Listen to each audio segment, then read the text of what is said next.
Welcome to the About Sex podcast.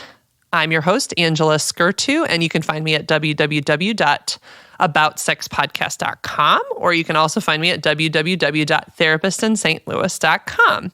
And today I have Lena Elkhatib, or I'm going to try and say it correctly, Elkhatib, although I probably screwed it up.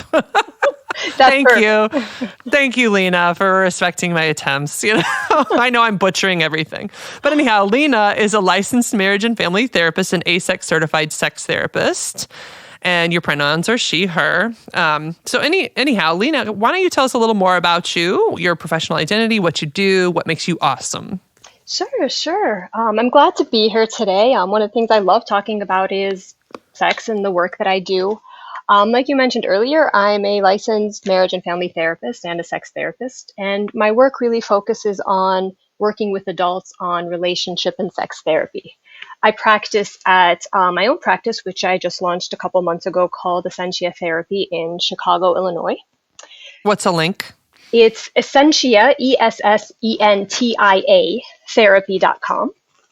All right, continue. Tell us more about you. Yeah. And so the thing about my work is that, there's the letters at the end of my name and the training that I have in therapy, but really what I bring in is all of the aspects of my identity. I'm a career changer. I used to be a creative director, so creativity is a big part of my work. I'm a spouse, a parent, a step-parent, an Arab American, a Muslim woman, a third culture kid, a dragon and unicorn aficionado. Those are all parts of how I define myself and what I bring into my work. Of all of the things that you mentioned, I really was curious about the unicorn and dragon aficionado. Can you tell us more about that first? Funny that would take the lead, but of course.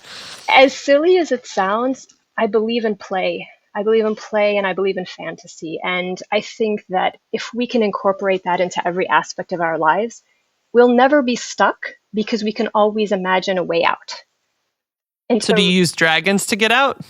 So that's more of a personal thing. Everybody's different. But one of the ways that actually after rough sessions or if I'm having a hard time or feeling stressed, I literally sit there and draw dragons and unicorns and it just makes me happy, as silly as it is. Oh, no, it doesn't sound silly at all. Everybody's got to do what works for them. All right, now before we get into this next conversation, I just want to stop to give us a word from our new sponsors. So I am now working with a really cool company called Let's Get Checked. You can find them at trilgc.com/staykinky. What's really cool about this company actually is that they're doing testosterone testing for men and hormone checks for men and women. A lot of people are struggling with hormonal imbalances and reduced testosterone levels, which really can impact your sex life. And so more and more men and women are trying to test their hormone levels to see how they're doing. 1 in 4 men over 30 are actually low in testosterone. Symptoms you might want to look at include fatigue, erectile dysfunction, low sex drive, anxiety, brain fog, even having a hard time making decisions, which is basically most of my client population. Just teasing. But I mean, enough of you who come see me are actually really struggling with testosterone levels and your sex drive. So what's cool about this group is you can pick from either a male hormone test kit, a female hormone test kit, or an STD test kit. And what's really cool is they send it right to you in your home. You do what you need to do to take the test. And depending on what test you use, you'll either have to do a blood sample or a blood sample and a urine sample. And then you send it back and everything's completely confidential. And basically, they deliver it to your home, they collect your sample, they review your results for you. So depending on what happens with your test, they may provide a prescription in some cases. Usually it would only be for something like if they're treating STDs. If you do end up having something longer term like hormone therapy, then you'll likely be referred to a longer term provider. But at least you'll know where you stand. So it's really cool. Your results are available and they'll be reviewed by a physician. And then a nurse will contact you for a consultation over the phone. The Let's Get Checked laboratories are CLIA approved and everything is completely anonymous. So again, that website is trylgc.com/staykinky and use the coupon code STAYKINKY to get 20% off. All right, so interesting. So dragons and unicorns. So you draw your dragons and unicorns to kind of, it almost sounds like a self-care ritual. It is. Actually. I actually plan imaginary birthday parties. Wait, where? Like, what do you mean? In your head, or like they're going to happen? Nope, they're not going to happen. But it's just me being able to turn off all of the parts of my mind that feel heavy and to turn on just lightness and play and fantasy. Oh my gosh. Do you know what, Lena? I actually have this. All right, so you're just dropping a bomb on me that I guess I have to go down on this, but like I actually kind of see two brain states.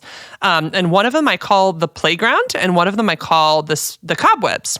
And when people are in more of their play fantasy space, that's the playground. It's when you're kind of in a fun fantasy, like it's like what you're describing, which when you're daydreaming, it's maybe when you're fantasizing about sex, but it's all very positive. It's all playful. It's fun. And then the cobwebs is like that anxiety space where you get, and why I call them the cobwebs is because you get stuck in them. You like get stuck, like you spin them yourself and you get stuck in them and it's really like it spirals like just like a cobweb. Absolutely. So I don't know, you just like drew something out of me there. Yeah, that's actually a great way to describe it. And for a lot of people, I think we try to deal with the cobweb state by trying to untangle it when really we need to just step away from it and go to that other brain state, to the playground.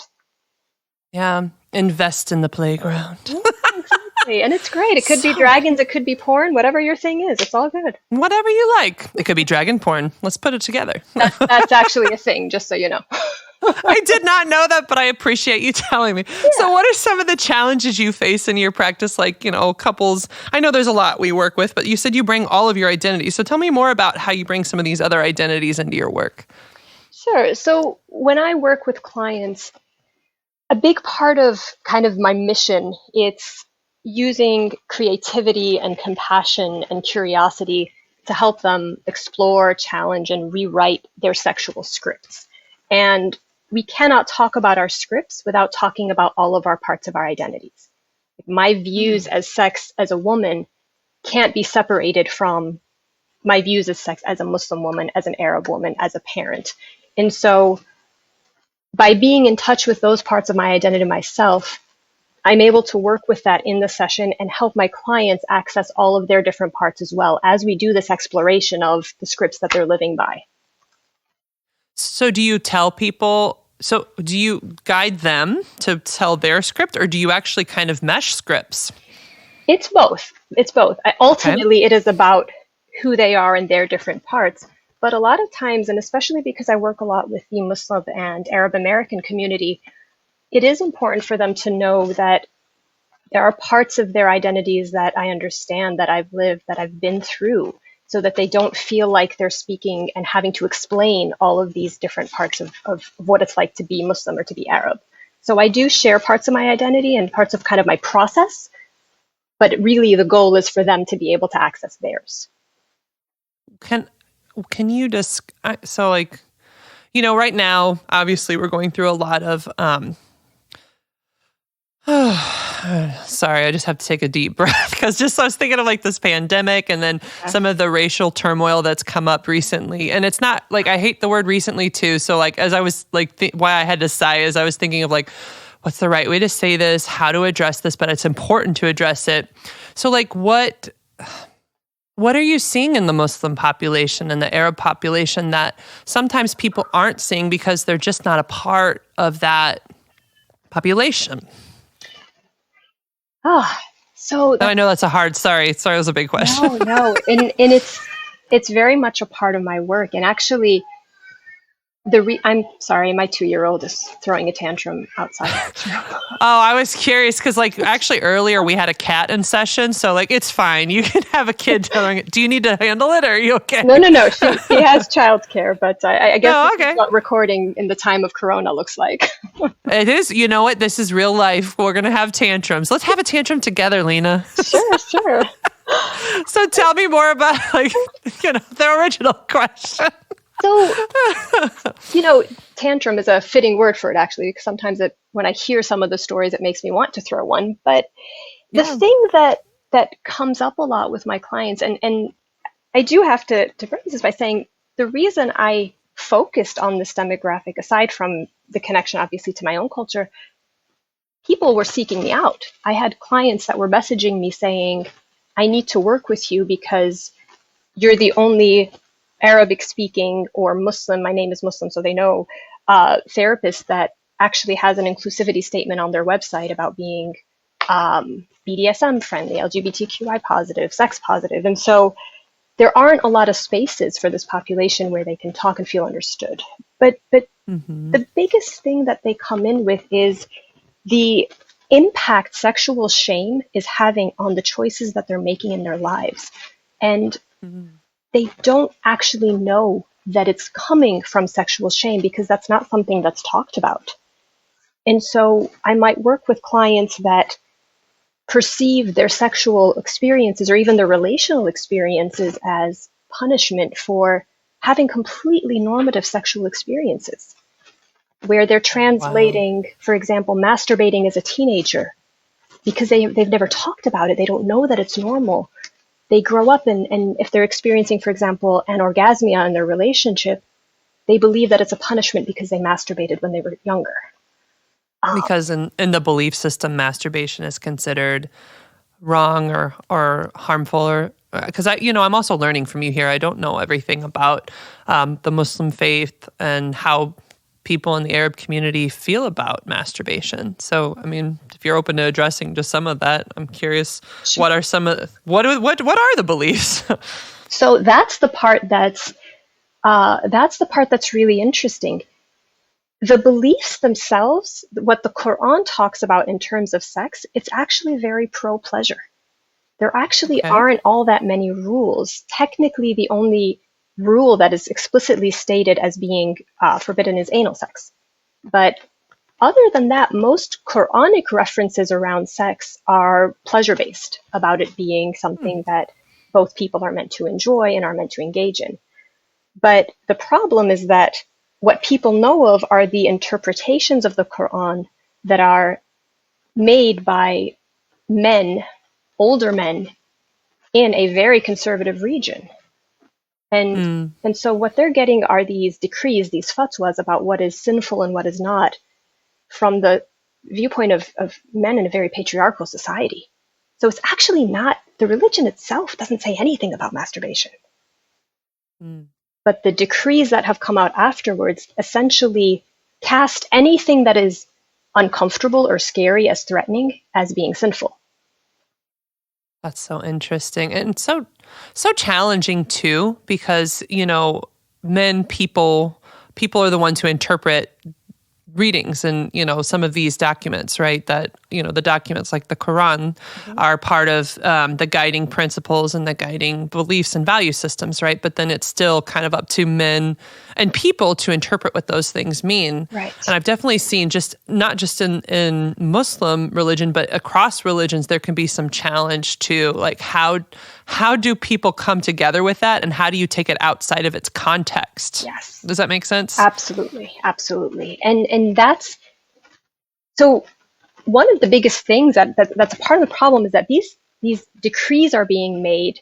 There's a lot of communication about what is, quote unquote, sinful or bad or wrong or don't do this or whatever. No talk about pleasure. And it's all in the context of silence. Oftentimes I'll have clients, I can visibly see them in my session, their shoulders droop and the sigh of relief when I tell them that masturbation is normal, because they actually believe that other people don't do it. Really? Huh. Yeah, you can grow up as a Middle Eastern person, especially in the Middle East, and have no idea that everybody around them is masturbating too. That's got to be so hard. I'm just like imagining that, although I grew up personally in a pretty conservative religion myself, and we had a lot of, there was definitely a similar sort of mentality around you shouldn't masturbate, it's not okay. And there's a lot of people in relationships who would say things along the lines of, I would never, I don't do that. Right. It's so funny because whenever I hear that phrase, I would never. Yeah. Those are always the people, like every time. So whoever says I would never. That means they're doing it while they're saying it. That means, I'm doing it right now as I'm on this phone conversation or on the Zoom call, since of course the pandemic's occurred. So they're no pants, masturbating as they do it. Exactly. That's the best part of all of this. Thank God for Zoom, right? So you can masturbate during work. Exactly. That should be their next tagline. Oh God. All right, you broke me. That works. Okay. So how do you help people then? You said in one of your things in your questionnaire, you said you apply storytelling to your sex therapy work. So how do you use this kind of creative storytelling to help people change these narratives? So yes, I use storytelling a lot. And I've always believed in the power of stories, even before I got into this field. And when I say stories, I'm talking about the sets of beliefs and values that we've created through our experiences, that we've inherited, that we maybe haven't questioned.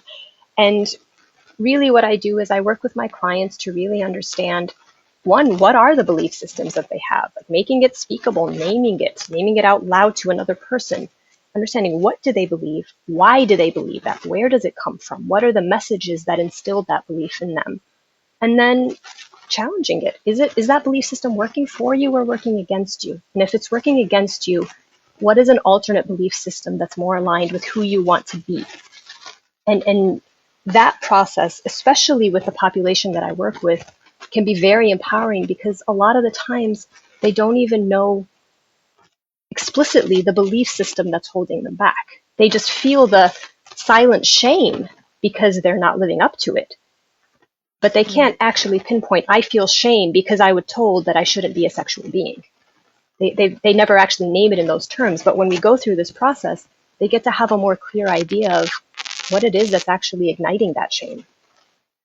Oh, what you're describing, Lena, just sounds so much like this cognitive dissonance that, and I've seen it a lot from people who are raised in, certain traditions that just make it hard to be a sexual person. I like that you're saying that sexual person, that that's how we're all sexual people. But it's so interesting to me how that identity is miscolored for people, right? That there's a darkness to being a sexual person. No, I'm not. Oh, I could never.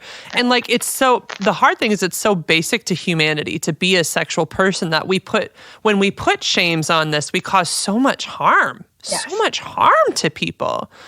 Absolutely. So what are some of the things that you see then as, first of all, what are some of the ways that people experience that harm in your community and what you work with? But then also, what are ways you help people develop that empowerment? Because we love hope stories on this show. Absolutely, absolutely. And that's the point. The idea isn't for them to just know that they've received all of these really harmful messages. The idea is to create new ones. Right? You've got to somehow empower people. It's our job. Yes. I know, my God.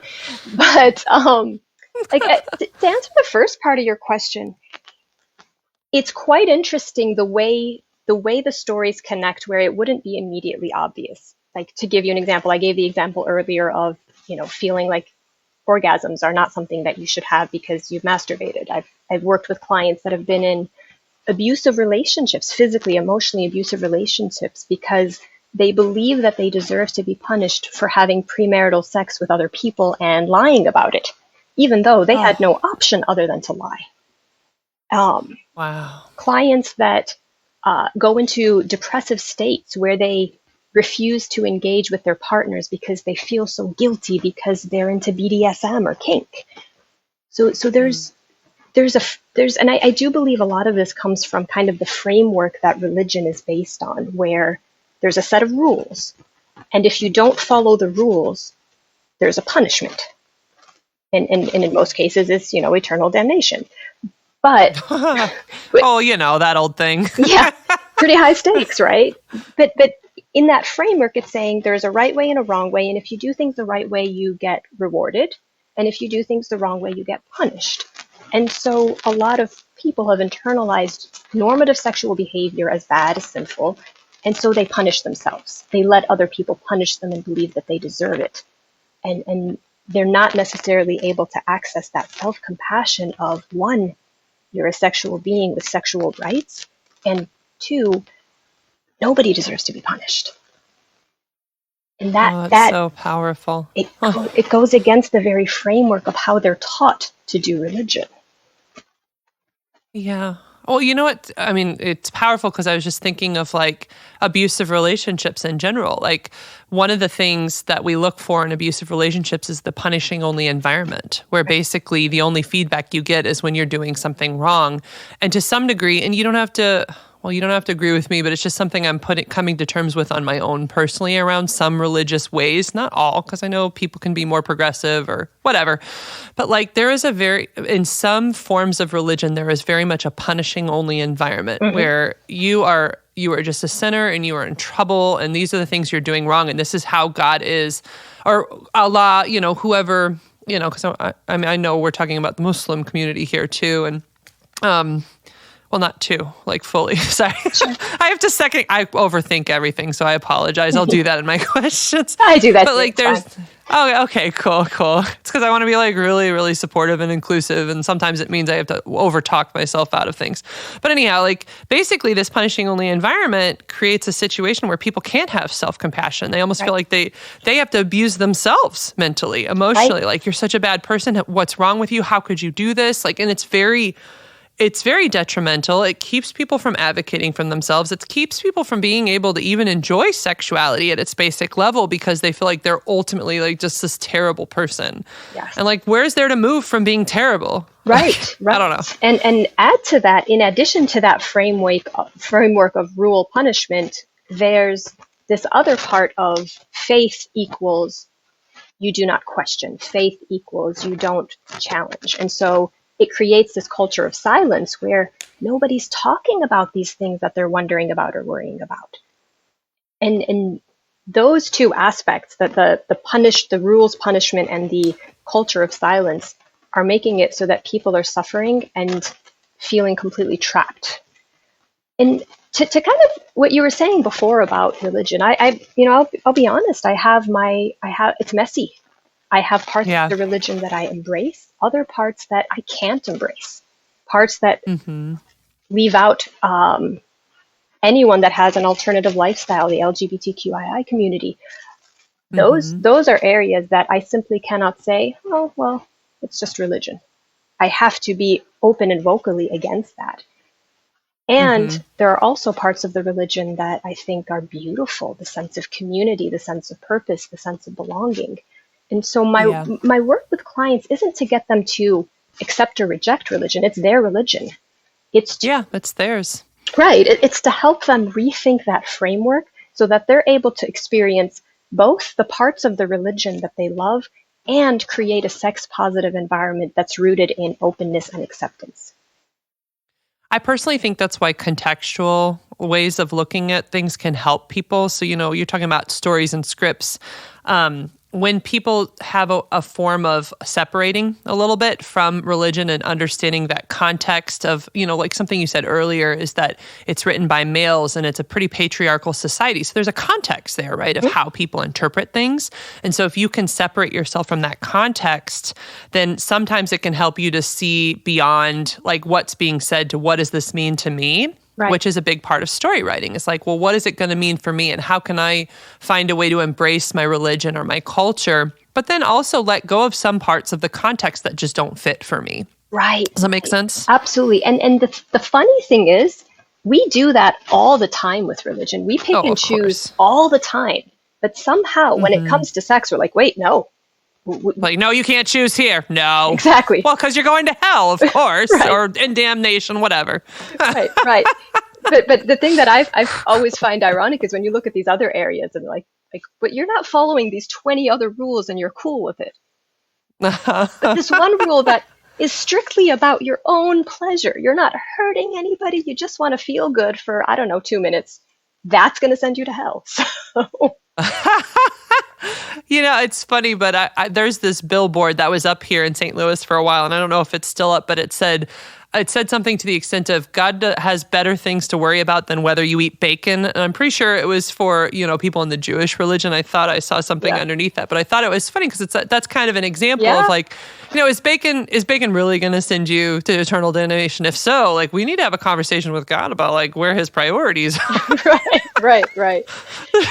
But I mean, it's interesting. You bring up a good point. I didn't even think about that like people pick and choose all the time. So why can't we allow people to kind of pick and choose in a way that fits for them, Right. And also, if you're picking, because we're not allowed to eat pork in Islam either.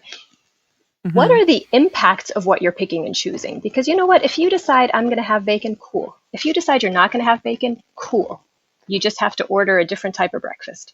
But when you decide to shut down your sexual self and you end up in unhealthy relationships or end up living in shame and feeling like you're a bad, dirty person, the stakes are pretty high there in terms of the consequence. So I guess what I'm trying to say is skip the bacon, choose sex.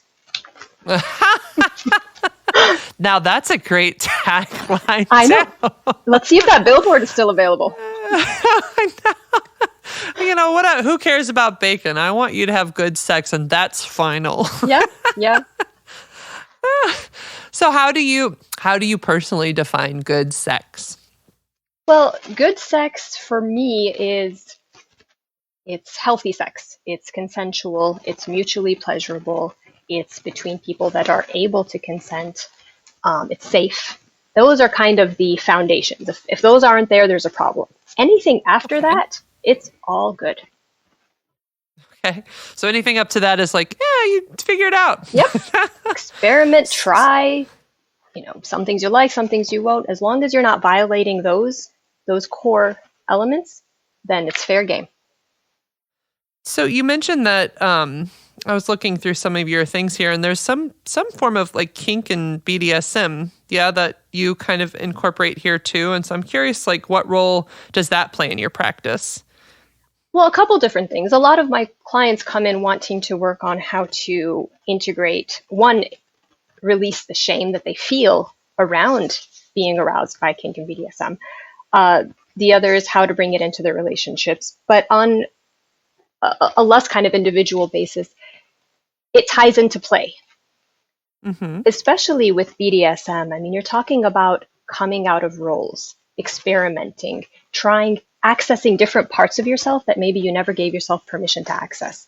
So I am a firm believer that if you let yourself try other things, give yourself permission to try other things, it'll help get you out of the roles that might be getting in the way of your sexual pleasure. And by that, I mean, the mom that is stuck in a caregiver role that has a hard time receiving. Playing around with BDSM is a great way to access that. Or the, strong macho man that has a hard time being vulnerable. What's it like to give yourself permission to be submissive? So I do feel like it can be a gateway into exploring parts of ourselves that we don't always have a chance to or give ourselves permission to. I like what you're saying here too, because I think to add to play, like a dramatic play, is one thing I was thinking about is like role play, right? I think sometimes first giving yourself permission to play and pretend is a part of that. Yep. And then secondly, when you give yourself permission to play a role, then sometimes you develop a new sense of freedom in that role. So it's not like one of my favorite lines from actually one of my clients was, "I'm not a sexual person, I'm an accountant." That's also a porn category. Oh my God. Oh, I thought it was so funny. And I was like, funny. First, it was one of those moments, like I have these moments where people break me and I love them because I'm just like, what the heck? Yep. But the point is that like, so you're not this role all the time. Like that's the point. Like you can maneuver in and out of roles. Like you can be a porn star for this moment if you want to be, or you can be a dominant, or you can be more vulnerable, and you can play in these roles, and you don't have to be that at every moment of every day. And I think it speaks to just how varied like we are as people. But I love that play in that way. Like role play is a big part of sexuality and learning to step outside of yourself. So not only adding permission, but giving yourself a space to try something new, but to not be good at it because it's kind of a play. Exactly. Does that make sense? Exactly. And that's one of the parts that I think oftentimes gets left out of sex therapy or therapy in general, where we spend a lot of time processing pain, hurt, rejection, disappointment. We spend a lot of time in the pain. And don't get me wrong, it needs its time. It needs to be processed and heard. Oh, absolutely. But a lot of times we get stuck in it. So I'll work with couples where they've done a lot of processing and they want to give themselves a new experience. But the second they try to, they say it either feels awkward or, that's just not me or whatever it is. Mm-hmm. People hate awkward so much. Yeah. So much. Right. This awkward means shut down and run away. So, absolutely. So play is a great way to give them a new experience, all under this premise of you're just playing. You're not saying that you're going to, be a dominatrix for the rest of your life and you can only wear black leather. But for the next hour, you totally can if that's what you want to do, and see how it feels. You might hate it, and that's okay too. But it's the permission piece, I think, and even just beyond BDSM per se, just play in general. There was a podcast I was listening to. It was talking about how play is the gateway for empathy, which I completely agree with. It's a gateway for empathy. It unlocks possibilities. It stimulates creativity. It reduces stress, all of which are core components for a good sexual experience. Absolutely. And actually, it's funny when you were mentioning it, I realized I have this YouTube channel too, and I made this video about how people can relax, but it relates to this, and it had 3 steps because I always like to break things into steps. It's just what I do. Mm-hmm. So step 1 was give yourself permission to actually take a break, because people don't do that. They'll be like, oh, I need to work. I need to do this. So step 1 was that. And step 2 was create the scenario. And so it could be change the setting. So I was thinking about how this could translate to the sex, right? So it's all right, create the scenario of I'm going to be a dominatrix right now. Maybe I'm going to wear some leather. Maybe for this hour, I'm going to tell my partner what to do and have fun with this and see how it goes. But you're basically creating an environment that is acceptable for play. So first permission, then create the environment. And then the third skill that I suggested people do is mindfulness, learn to be fully present in that experience, because that's where people kind of so you'll do it and you're on a beach or something, or you've got candles and it's oh, I just can't. Yep. So it's get fully into that space and allow yourself to let go. But it still comes back to that first rule, which permission. Is give yourself permission. If you don't give yourself permission, then when people are doing it, they'll be observing themselves or be oh, I'm doing it wrong. Right. And so when I'll do something similar with clients, but when I teach them, I'll tell them it's okay for you to laugh at yourself and then go back into the role, step in and step out. You're allowed to be silly and joke with this too, or how do you kind of teach it? Because it's just something that came to my mind. and very, very similar to your steps, I borrow a lot from the BDSM kind of toolkit. There's the permission piece, the consent piece, there's the setting up the scene, there's the being present, and then there's the aftercare, all of which. Oh yeah, I didn't even think about that. But one thing that resonates a lot with clients, because a lot of times we'll talk about it, and again, it's not me, I can't get into it, I'm going to be too self-conscious. But those same clients, for example, it might be a big, tall, manly man client, but you put him with his 3-year-old daughter, and he's totally fine playing tea party and putting on the little a little bit of makeup, sitting at the tiny table, sipping the tea, and being totally into it with his child. Oh, I love this. It's the same basic premise. You're letting yourself, you're not a doll, you're a human being, but you're letting yourself, for the sake of experiencing pleasure with your daughter, you're letting yourself play. Oh my goodness, that's it tickled me a little bit, Lena, because I have a 5-year-old who loves to do tea parties. Yeah. So I was just thinking of these she puts the cups at each of our sets, and we all just oh, thank you, we want some more tea. And she'll tell us here's a cake. And I love it. And it's delicious tea, and it's delicious imaginary cake because you savor it. It is so good. Yes, I do. And I thank her for giving it, and then she'll take the plates back because, she's just she's learning. Right. Oh, that's cute though. And it's funny when you do something like that, Lena, you kind of it probably tickles them a little. It's oh, I do that with my kid and I am kid. I think people do better when they know they already have a skill too. It's you actually have this skill set. You just need to see it transferred in some way. Right. I think that goes back to the permission that play isn't just for kids, that the ways that you connect and play and let yourself go, adults need that too, probably even more so because our lives are so much more stressful. So if we let ourselves, we know how to do it. We don't have to learn how to do it. We have to let ourselves do it. Do you have anybody fight you who's no, play is not for me? Because I do. So I was curious, what's your strategy when a client's coming in and they're no, I've got work to do, or no, I got to do this. Yep. Usually, how do you help them? Usually it takes a few sessions of, okay, try this. And then next session, did you try it? Well, I got busy and stuff. And okay, so, we'll try again. But ultimately, what generally helps is going baby steps. Not saying go full blown, setting up a scenario, role playing, but what is a small way that you can access play? And a lot of times it starts with non-sexual play. And then we build up to, okay, something that can be more explicit and more sexual. Another area is a lot of times being able to tap into the fantasies that they've wanted to play out that maybe haven't named or haven't entertained. So motivation levels get higher when the thing that they're playing with is something that they've been fantasizing about for 25 years. Oh, sure.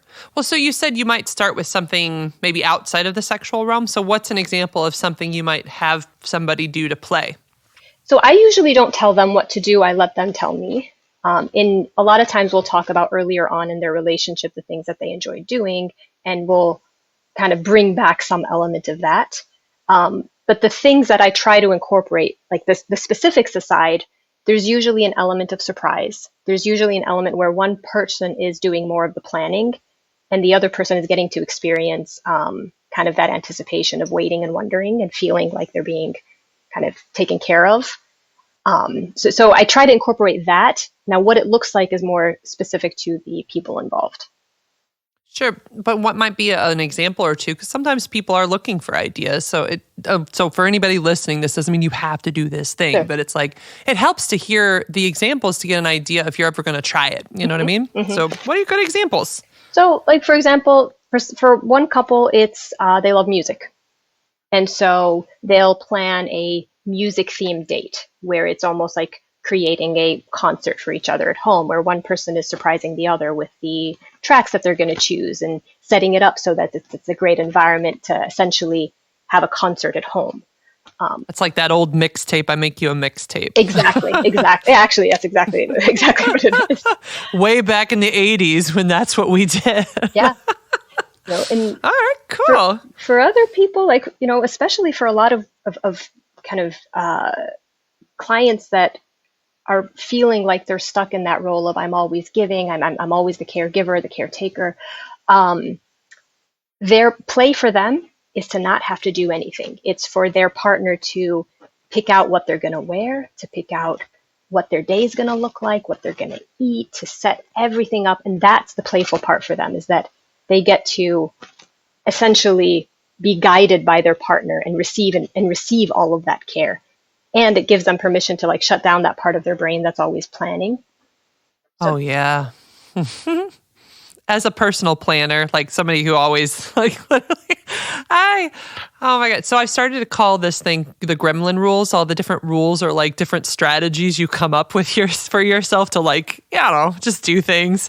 And I was like, Angela, don't be a gremlin, like relax, like take some time away from the planning. But actually it was a partner who called me a gremlin and playful, not in a mean way, but he was like, you have a lot of rules, Angela. Did you know that you had those?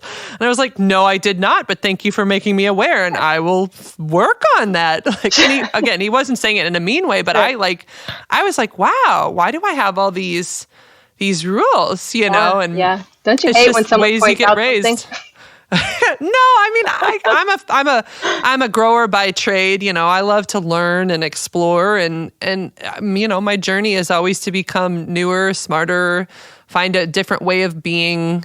So like I don't actually mind when people point something out. I love the chance to grow, even if it means I'm like, whoa, I didn't know I was a gremlin. You can't feed me after midnight. I have to be in bed by a certain time. But they're also adorable, just so you know. I know. Well, but that's the thing. So they're adorable if you follow the rules. Exactly. But if you don't, they're chaos. Exactly. I hate how much that resonates with me too. Well, because it goes back to everything we were talking about. You will have ultimate punishment. Right. Right. Look what you've become, Exactly. All because you fucked me up for midnight. So... Or all because you masturbated. Look what happened. Now you're destroying civilization. Right. Who knew? I mean, it seemed so benign. I didn't know I had so much power. I know. All right, hold on. Where were we talking? Because now I just got lost in the gremlin side of things. Well, we were talking about play, and then we went to gremlins. All right. So let's talk about play again. So that's right. I was asking you different examples because people want examples. So okay, so there are different ways. What are some other ways? Because I think people get a lot out of this, and when they learn to play, I agree with you that you're spot on. The more that people learn to play, the more they can learn to express and give themselves permission to experience sexuality. So any other good examples? Because the more we have, the better. Sure. I'm trying to think now, because again, it's so different for everyone. But one thing that's actually helpful for people is to kind of create an environment for play, to Okay. watch movies that they remember being something that they connected with when they were younger. From a sexual standpoint, kind of even doing almost like play research. So I'll ask couples one day to just, watch a bunch of porn, go online, decide here, let's try this, let's try that, whether it's porn or erotica or whatever it is. But almost like you would plan your vacation, you kind of do that play where you say, all right, what's out there? I don't know what I want to try. One activity that couples really seem to enjoy doing is creating their sexual tasting menus. Oh. And I think it's very simple, which I think is why couples like it, but it's a fun process where basically you sit down and everybody, depending on how many people are involved, but create their own menu. And the idea is you put together your appetizers, and the appetizers are the environment. They're candles, want to be outside, want to be whatever. The venue is the environment. So you're designing your restaurant, basically. And then you do your appetizers, which are foreplay. I want you to lick my nipples. I want you to give me oral sex. I want you to whatever. And so everybody kind of lists what their version of their appetizers would be. And then they list their main courses.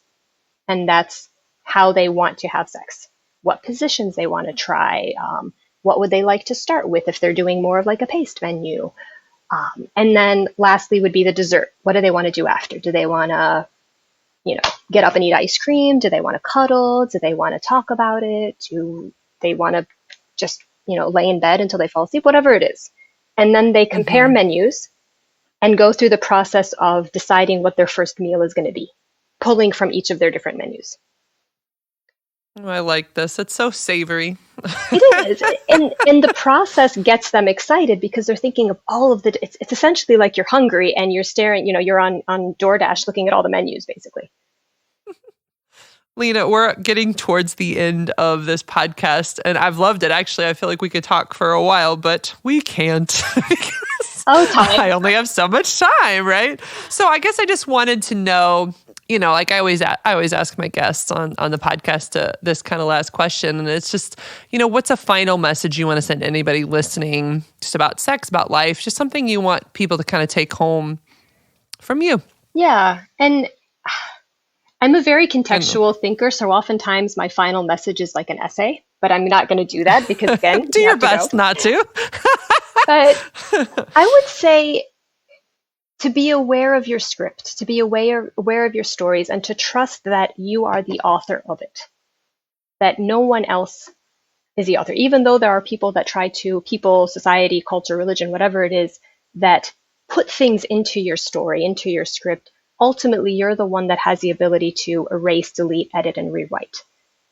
And that process is the start of being able to feel empowered and create your own sexual identity. So really, I want people to know that they have permission and they have the tools to be able to take ownership of that.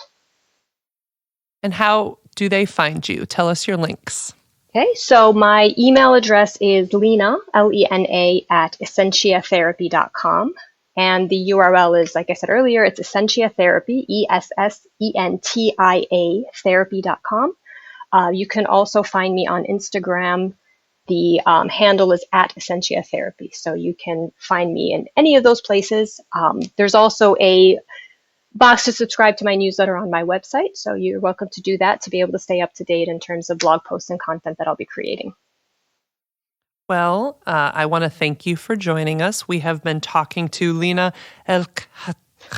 I'd like to do it. I would like to do it correctly. I love it. I'm doing my best. It's great. I want to thank you for joining us. And you can find me at www.therapistinstlouis.com. And of course, the podcast is www.aboutsexpodcast.com. Thank you again for joining us, and stay kinky, St. Louis.